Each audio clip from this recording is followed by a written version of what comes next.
ডিম আর বেগুন দিয়ে অনেকেই অনেকভাবে রান্না করে খেয়েছেন। সত্যি এই ধরনের রান্নাগুলো খেতে হয় অনেক বেশি মজা। তা আমি কিভাবে ডিম দিয়ে বেগুন রান্না করলাম সেটাই আপনাদের মাঝে শেয়ার করলাম। আসসালামু আলাইকুম ভাই বোনেরা, কেমন আছেন? আশা করি যে যার অবস্থানে বসে এই ভিডিওটা দেখছেন সবাই অনেক বেশি ভালো আছেন। তা প্রথমে আমি আলু আর সিম বেগুন একসাথে নিয়ে তেলে ভেজে নিব। আর যে কোনো রান্নার সবজিগুলো যদি একটু তেলে ভেজে নেওয়া হয় সেক্ষেত্রে কিন্তু সেই রান্নাটা স্বাদ আরও বেশি বেড়ে যায়। তাই এখানে আমি সামান্য পরিমাণ লবণ দিয়েছি আর দিয়ে দিলাম হলুদের গুঁড়ো। সবজিতে লবণ দেওয়ার ফলে সবজির থেকে পানি বের হয়ে যাবে, তাই সেজন্য এই পর্যায়ে চুলার আঁচ হাই হিটে রেখে এই সবজি ভেজে নিতে হবে। তা সবজি ভাজা হয়ে গেছে, এখন আমি ঢেলে নিব সব সবজিগুলো।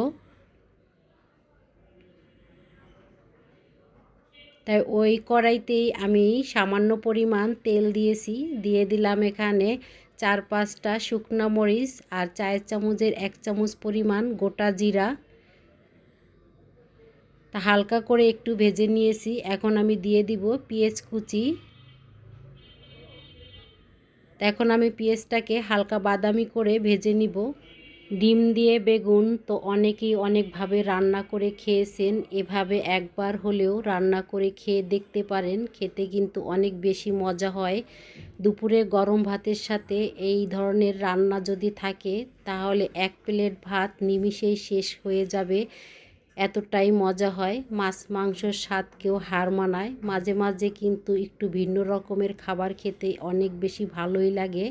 পেঁয়াজ হালকা করে ভেজে নিয়েছি, তা মশলা কষানোর জন্য প্রথমেই আমি সামান্য পরিমাণ পানি দিয়েছি। দিয়ে দিলাম এখানে পরিমাণ মতন লবণ, হলুদের গুঁড়ো, মরিচের গুঁড়ো, ধইনা জিরার গুঁড়ো, আদা আর রসুনের পেস্ট। সব উপকরণগুলো দিয়ে আমি এখন মশলাটাকে ভালো করে কষিয়ে নিব। যে সকল ভাই বোনেরা ধৈর্য সহকারে ভিডিওটা দেখছেন, প্লিজ ভাই বোনেরা একটা লাইক দিয়ে পুরো ভিডিওর সাথেই থাকবেন আশা করি। তা মশলা আমি ভালো করে কষিয়ে নিয়েছি, এখন আমি এখানে দিয়ে দিব ভেজে রাখা সবজি। তাই সবজিগুলো দিয়ে আমি প্রায় 1 থেকে 2 মিনিটের মতন মশলার সাথে প্রথমে ভালো করে কষিয়ে নিব। আর এভাবে যদি কষানো হয় যে কোনো রান্নার স্বাদটা কিন্তু বেড়ে যায়। 2টো বড় সাইজের টমেটো ছোট ছোট করে কেটে দিয়েছি, আর দিয়ে দিব পেঁয়াজ কলি, আর দিয়ে দিব এখানে অল্প করে মটরশুঁটি। আর এই শীতের দিনে এই রকম অনেক রকমের সবজি দিয়ে যে কোনো রান্নাই কিন্তু খেতে অনেক বেশি মজা হয়। আর ডিম দিয়ে এভাবে রান্না করলে এই রান্নার যে টেস্ট এতটাই মজা হয়, কি বলবো, সেটা আপনারা রান্না করলেই বুঝতে পারবেন, এতটা মজা হয়। সত্যি 1 প্লেট ভাত নিমিষেই শেষ হয়ে যাবে, আপনার অন্য কোনো রান্নার দিকে ঘুরেও তাকাতে হবে না, এতটাই লোভনীয় হয় খেতে। তা ভালো করে আমি সব সবজিগুলো মশলার সাথে কষিয়ে নিয়েছি, এখন আমি এখানে দিয়ে দিব পরিমাণ মতন পানি। এই ধরনের রান্নাগুলোতে পানির প্রয়োজন বেশি দেওয়ার প্রয়োজন হয় না, অল্প করে পানি দিলেই রান্নাটা হয়ে যাবে।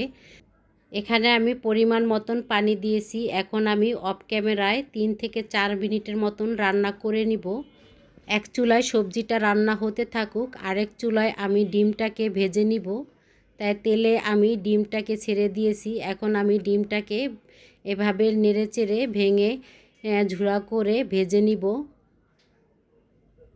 তা এখানে কোনো পেঁয়াজ মরিচের দেওয়ার প্রয়োজন হবে না, এভাবে ভেজে নিলেই হবে। তাই ডিমটাকে আমি নরম করে ভেজে এক সাইড করে রেখে দিয়েছি। তাই 3 থেকে 4 মিনিট পর্যন্ত সবজিটা রান্না করা হয়ে গেছে, এখন আমি দিয়ে দিব ভেজে রাখা ডিম।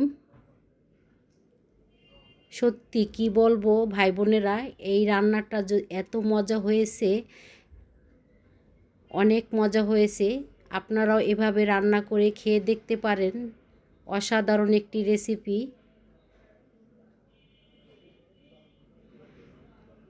এখন আমি দিয়ে দিব এখানে 15 থেকে 20 পিসের মতন কাঁচামরিচ। আর কাঁচামরিচের ঝালও হবে আর সুন্দর একটা ফ্লেভারও আসবে। আর ধনিয়া পাতা দিয়েছি চায়ের চামচের হাফ চামচ পরিমাণ আমি গরম মশলা দিয়েছি। এখন আমি সব উপকরণগুলো ভালো করে সবজির সাথে মিশিয়ে নিব। আর এখানে গরম মশলাটা আর ধনিয়া পাতা দেওয়ার ফলেই এই রান্নার স্বাদটা কিন্তু আরও বেশি বেড়ে গেছে। যেহেতু এখানে ডিম রান্না, একটু গরম মশলা দিলে এর স্বাদটা কিন্তু আরও ভালো লাগে। রেসিপিটি যদি ভালো লাগে চ্যানেলটি সাবস্ক্রাইব করে চ্যানেলের পাশেই থেকে যেতে পারেন এভাবে নিত্য নতুন রেসিপি দেখার জন্য।